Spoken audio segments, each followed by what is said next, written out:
Nagbabalik po ang Justice on Air. Kasama ko pa rin po ngayon si State Prosecutor Mary Jane Sitat ng Task Force on Securities and Business Scam. Kanina po ay naitanong ko sa inyo bago mag-gap, ano po bang klase na ine-expect ng ating mga biktima na kind of justice? Yung pagpapakulong lang ba dun sa mga nakagawa ng masama sa kanila o kasama ba dito yung pagbabalik ng pera na kanilang ininvest? Strictly speaking, kapag na-file na yung case sa court na estafa, criminal aspect lang ang prosecution. So, ibig sabihin, maipapakulong lang namin yung suspect or kung sino man yung perpetrator.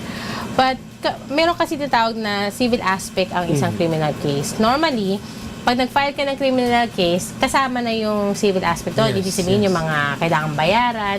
Kaya lang sa estafa kasi, ano yan kailangan kapag gusto mong isama yung reklamo, kasama yung pagkuha ng damages, ng pagbalik ng actual mong nawala, kailangan mong bayad ng filing fees dyan. So kami, prosecution, we just filed the criminal case. Hindi na namin sinasama yung civil kasi hindi naman kami magbabayad ng docket fees sa court. Kasi normally may docket fees ang mga civil cases.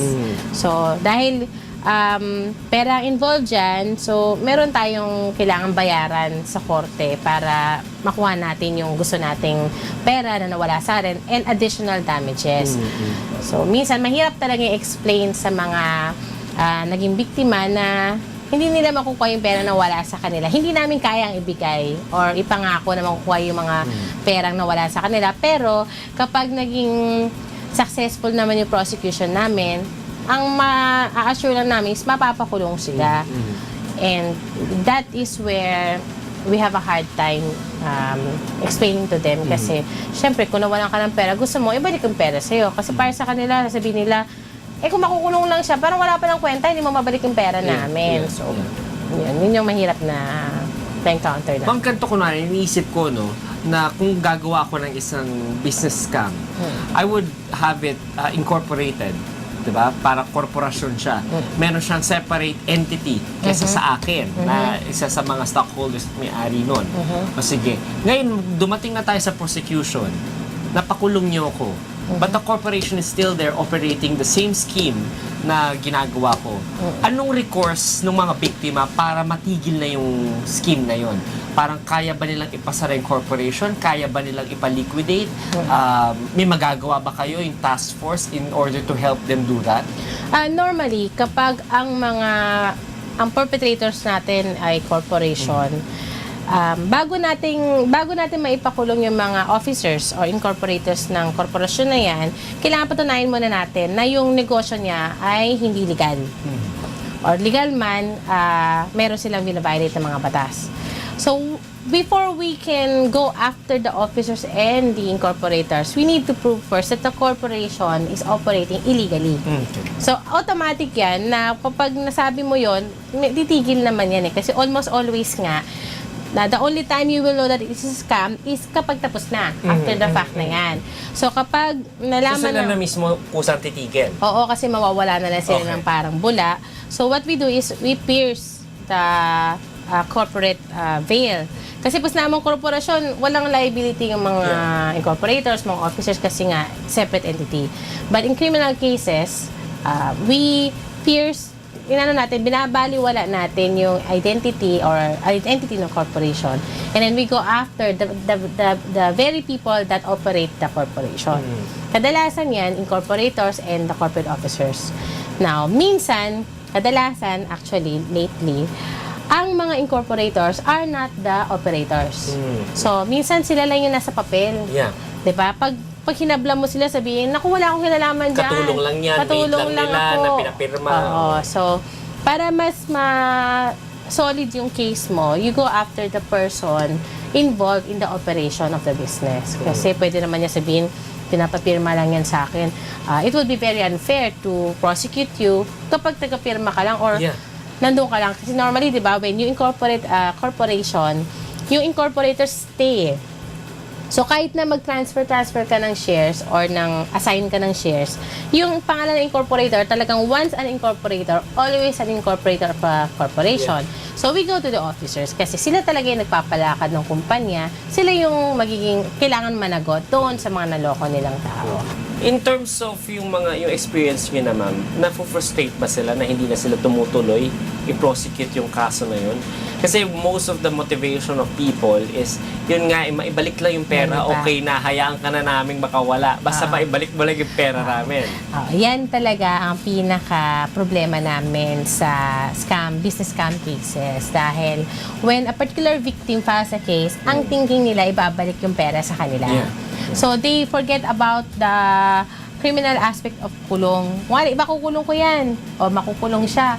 Pero ang inisip nila, pag kinulong ko yan, pakuha ko yung pera ko. Yeah. Pero syempre, almost always, hindi talaga na babalik yung pera nila. And ako, as much as possible, I explain to them na ang criminal aspect ay kapag naging successful yung prosecution natin, makukulong natin siya. Pero yung pagbalik na pera, pag tinanong na ako, walang kasiguraduhan yan kasi kung ako nga yung nanloko, nakakulong na ako, hindi talaga tababayaran kasi nakakulong na ako. Pero meron ding mga may mga cases na pag nakakulong na sila, unti-unti nagbabayad din naman sila. Pero kapag massive na, hindi na sila nagbabayad. And it's really so frustrating kasi hindi na sila naging interested. So, kapag dating ng hearing, wala na akong Witnesses, testigo kasi complainant. wala na silang gana. So, yun yung misconception na kapag nag-file ka ng case, mababayaran ka. Kasi kailangan malaman nila na iba yung criminal act of defrauding, iba rin yung payment of damages nila. How long usually na tinatagal tong mga kaso na to? Kasi syempre, di ba, parang hard-earned money yun. And at least they want some justice, whatever it is, na feeling nila na justice, no? Gaano po katagal na matapos yung isang kaso sa ganito? Matagal, depende sa court. May mga courts na ready to give you trial dates.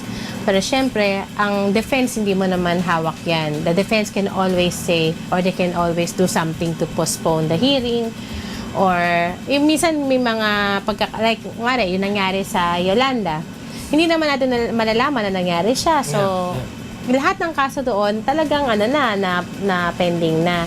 So, normally, as much as the court wants to set your case for hearing, it's really impossible sometimes because of the many caseload niya, ng docket niya. Kami rin, as much as we want, hindi rin kami magkaayos ng defense kung kailan ka ba pwede, kailan ba kami kasi marami ding cases na hinahawakan kami. Yeah.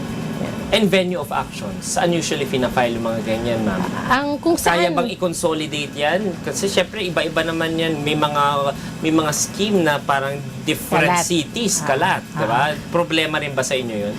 kapag ang isang scheme involves a lot of provinces, cities, regions,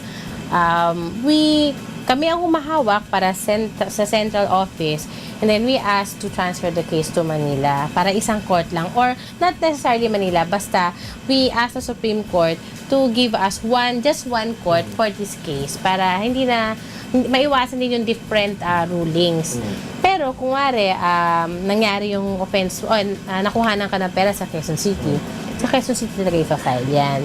Tapos yung iba, normally kasi pag sa province, sa isang province ang ginagawa. Tapos later mo na malalaman na, meron pa pala sa ibang probinsya. So, pag ganon, may mapagkakataon din na nako-consolidate, pero minsan hindi na. Pero in some cases, kapag yung putok na, ayan, sa isang lugar na lang namin tinatry. Pero medyo matagal kasi yung process ng transfer of venue. So, for the meantime na hindi pa siya na-transfer, as much as we can, pinapausad na namin yung kaso kung saan man siya nakafile para kahit paano may nangyayari dun sa kaso. State prosecutor, doon po sa mga kasong inahandle ninyo, ano sa tingin nyo yung loophole o kakulangan sa batas? Kung na pwede nating mapunan o at least in the future mapunan ng ating mga mababatas na pwede nyo masuggest. Pero bago nyo sagutin yan, magbabalik po ang Justice On Air.